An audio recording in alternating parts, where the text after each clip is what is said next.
Hello, boys and girls. Welcome to a great day of learning. We are your teachers today. I'm Miss Alissa. And I'm Miss Regenna. We are so glad to be with you today for tons of fun, reading, and knowledge. I'd like to share our learning goals with you today. We are going to read some phrases, review the tricky spelling of the long A sound with the letter A, and read a news story. Our focus standards today are RF 2.4, L 2.4, and RI 2.6. Miss Alissa, we are ready to get going with our lesson. What do we have first today? Well, I think we're going to do a little warm-up today with some wiggle phrases. Ooh. We'll read the phrases from the chart here on the board, and then after we read them, we're going to act them out. Oh, great. This is going to be fun and exciting. I noticed that we have some of the spelling with the long A sound we've been learning. They sure do. Let's read our first phrase. Act like you are baking a cake. Now, let's do it.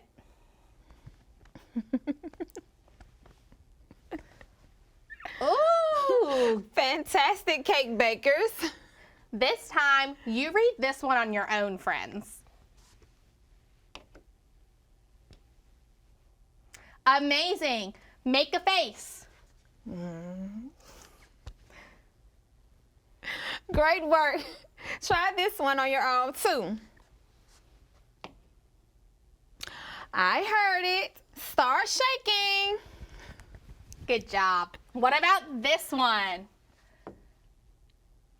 Uh-huh. Start staring at me. Now, Miss Alissa, this next one can be a bit tricky to act out, so be careful.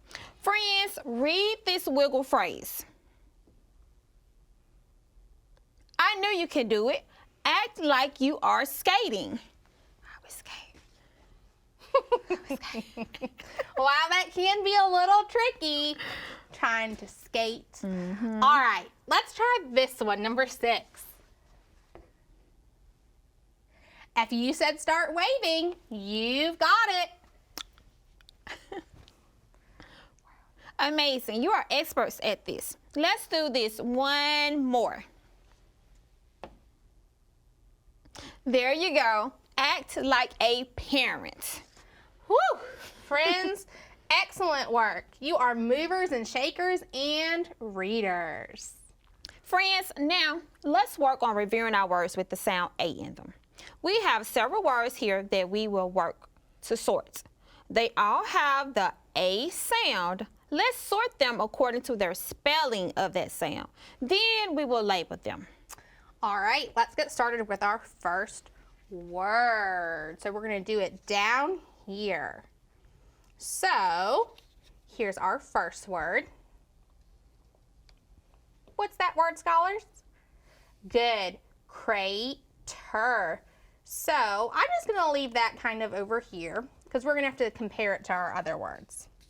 Our next word is, let's try this one. Crayon. So, between crater and crayon, we see that the A sound is spelled different. In crater, we just have the A, and then in crayon, we have the AY. Let's keep reading. The next word is driveway. Where do we see the long A sound in driveway? Good, at the end, and it's spelled with a Y. So I'm going to put that under crayon. The next word is, good, I heard you say it, bacon. Bacon. Well, I hear the long A sound in the first syllable, and it's spelled with just an A, so I'll put it under crater for now. The next word is raisin. Good. How is my long A sound spelled in raisin? Good, with AI. That's a different spelling, so I'm going to start a third column over here. Great. Just a few more. This word is, can you try? Good, it's 2 syllables, you're right. The first syllable was? Yes, mistake. Good job. How is the long A sound spelled in mistake? Good, it's actually A silent E. So that's going to go in our other category. Let's try this one. Good, another 2-syllable word. We have waitress. And I see my long A sound is spelled how again? Good, with AI, so that can go under raisin.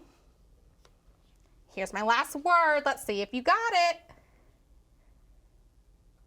Good, another 2-syllable word. We have day, dream, daydream. Good, so we have our long A sound spelled with AY there. So let's see, we kind of already sorted them. Now let's see if we can put our labels on. So where are my words that have the long A sound spelled with just A? Good, that's gonna be like bacon and crater, good job. What about AY? Good, so that's these words right here, crayon, driveway, and daydream. What about A silent E? Good, like in mistake. And then my last one, we have AI. So that's gonna have to go with raisin and waitress. Good job, scholars. Great practice with that sort. Now, we are going to practice decoding some words with that tricky spelling of A spelled with an A. Some words, though, will have the same A. We will read a sentence. Then we will show you 2 ways to syllabicate the word that goes in the blank. You determine which one is correct. Here's our first one.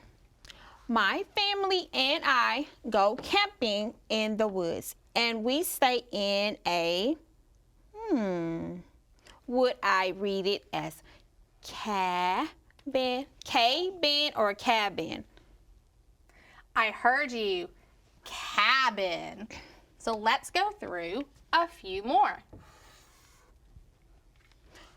The box needs to have a on it. Would I read it as label or label? Yes, label. Next we have, he was on a big in the desert. Would I read it as camel or camel? Good, you knew it. Camel. Let's try another one, scholars. I like the magic show. Did I say it? I like the magic show. So let's see, which way would that be syllabicated? This first one or the second one? You're right. This one has the short A sound to make it magic. Good job, scholars. Thank you, Miss Alissa. Let's try one more. She likes to eat pancakes and, would I read this as bacon or bacon? Yep. Pancakes and bacon for me. Great work. That tricky spelling of long A will not be tricking you. Not at all. Since you are primed for reading, let's move into today's text. The last time we were together, we read, and then there were 2. Gail won the spelling bee. Today's title is Born to Spell. When we say someone was born to do something like spelling, it means they were always naturally good at it. So let's look at our story. What do you notice about this title? Great work. Wait, semi, sorry. Start with what you notice about this title. I can And do we that. don't have to, we're still rolling, Okay. so just go with it. What do you notice about this title? Great work. The title of the story has a question mark. This means we are not sure whether or not Gail was born to spell, meaning we do not know if she has been a good speller all her life. We will read to find out. And before we read, there is a phrase in the story we want you to know. Hot shot. A hot shot is someone who is very skilled at doing something. We also want to ask you what type of punctuation marks are used to let the reader know who is speaking. I heard you, quotation marks. You're right, you do. You might see some in our story. When characters talk back and forth to one another, this is called dialogue, and it is represented with quotation marks. So let's dive right in. Read with me, scholars. How did Gail Day get to be so good at spelling? Was she born to spell? Were her parents spelling champs? Did they start training Gail to spell when she was just a babe? Nope. I went to West Beach to meet Gail and her parents a week after the bee. Gail's parents met me in the driveway. Gail's mom, Karen Day, is an artist who paints and works with clay. Gail's dad, David Day, drives a truck. They are as nice a pair as you will ever meet, but they are not spelling champs. Spelling was not my best subject, Karen explained as we sat in the living room of the house she and David rent on Davis Street in West Beach. I was not bad at spelling, she added, but I was not the best in my class. David Day broke into a big grin. Let's just say I'm not a spelling champ like Gail. It seems like she never makes a mistake. I noticed this caption says, Gail's dad, David Day. Read the rest of the text with me. Karen and Gail smiled. Karen whispered to me, when we were dating, David used to write me notes. They were so cute, but there were some spelling mistakes in them. When could you tell Gail was a hot shot at spelling? I asked. Well, David said, I could tell she was good at it, but I did not see just how good she was for a long time. Shucks, I am so proud of her. This caption says, Gail's mom, Karen Day. Let's read the rest of the text. When I look back on it, Karen Day said, it seems to me it all started in second grade, when Gail was in Miss Baker's class. Gail nodded and said, it was Miss Baker who got me started. Miss Baker was the best. Excellent reading, friends. Now, let's work through what we have learned from the text. How did Gail Day get to be a good speller? Interesting. The text doesn't actually tell us exactly what Gail did to become an excellent speller, but it seems like it all started in second grade. Several lessons ago, we learned we are reading from a magazine written by Mark Deeds. What does Mark wonder about Gail Day before interviewing her family? That's a great question. I like your answers. Good job. Mark wonders if Gail Day was born to spell. Describe what Gail's parents are like. Good descriptions. Gail's mom, Karen Day, is an artist who paints and works with clay. Gail's dad, David Day, drives a truck.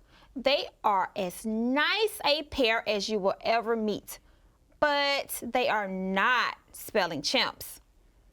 You're right. So, who are the characters in this selection?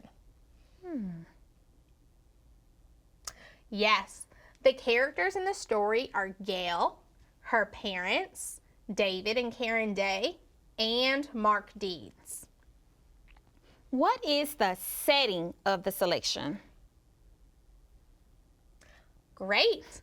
The selection is set at the home of Gail Day and her parents.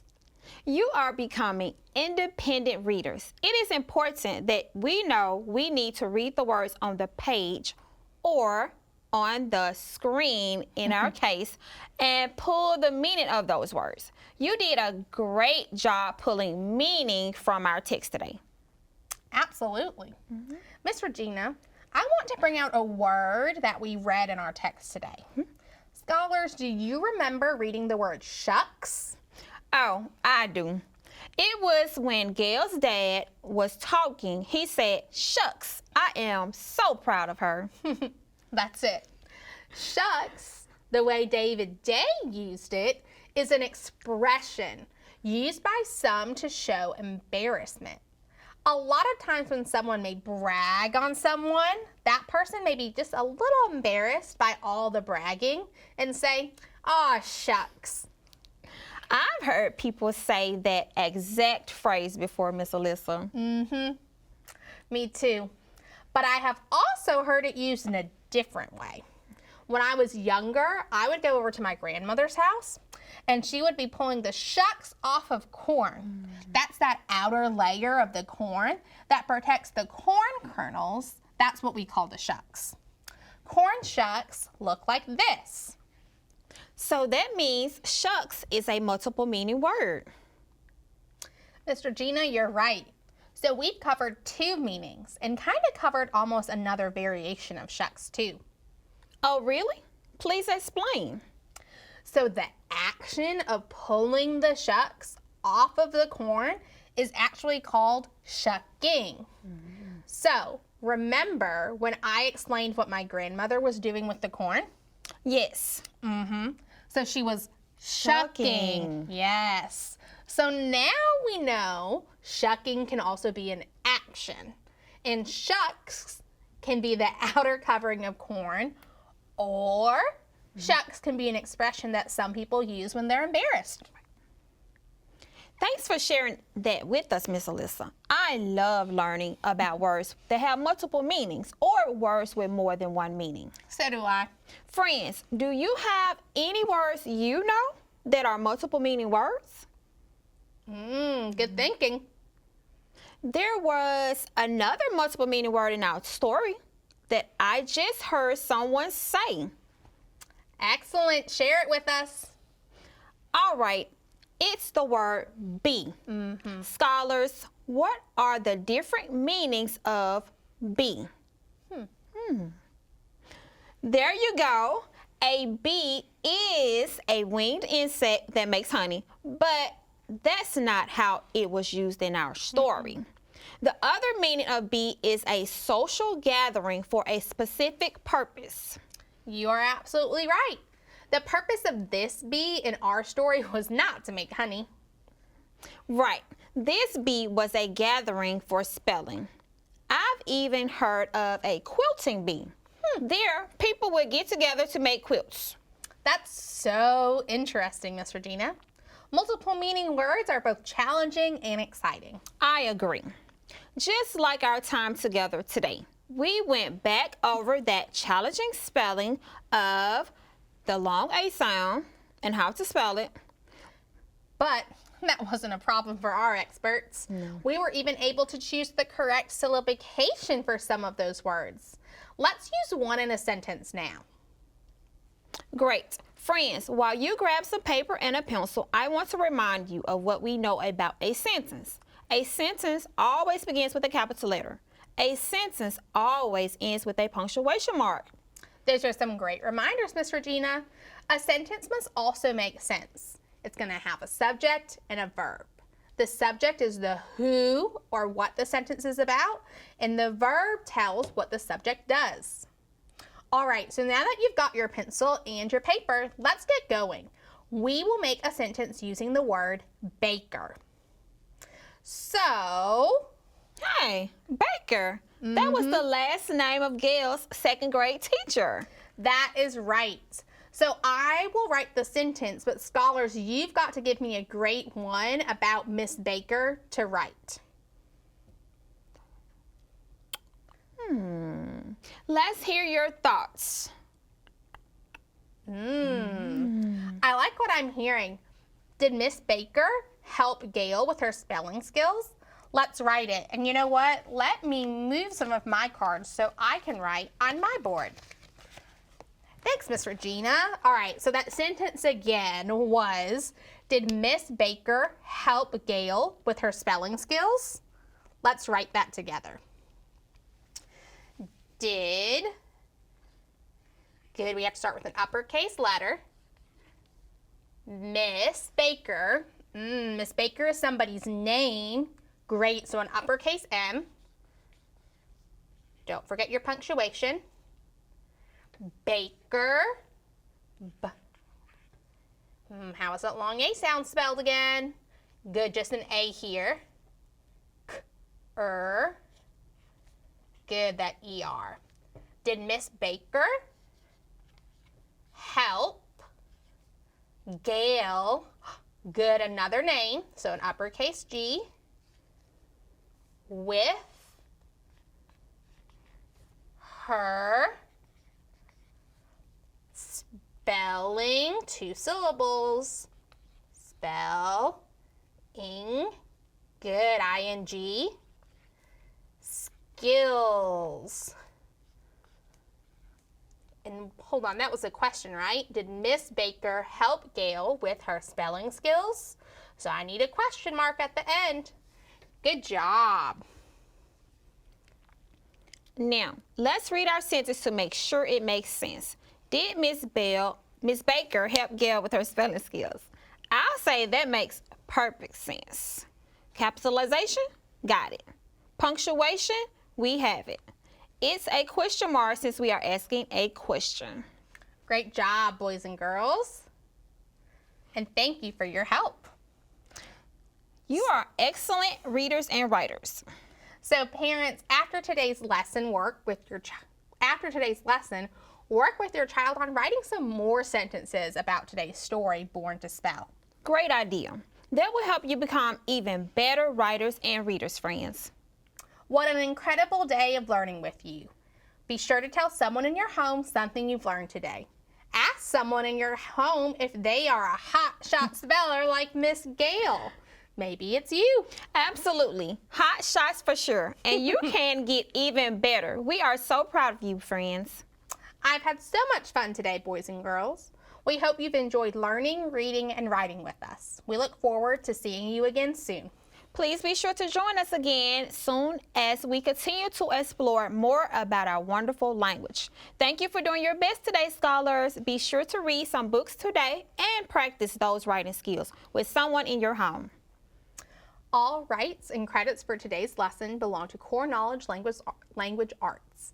We would like to thank them for publicly sharing these valuable resources. The views and opinions expressed in this lesson are those of the Core Knowledge authors and do not necessarily reflect the official policy or position of the Mississippi Department of Education. Thank you for joining us today, boys and girls. We will see you next time.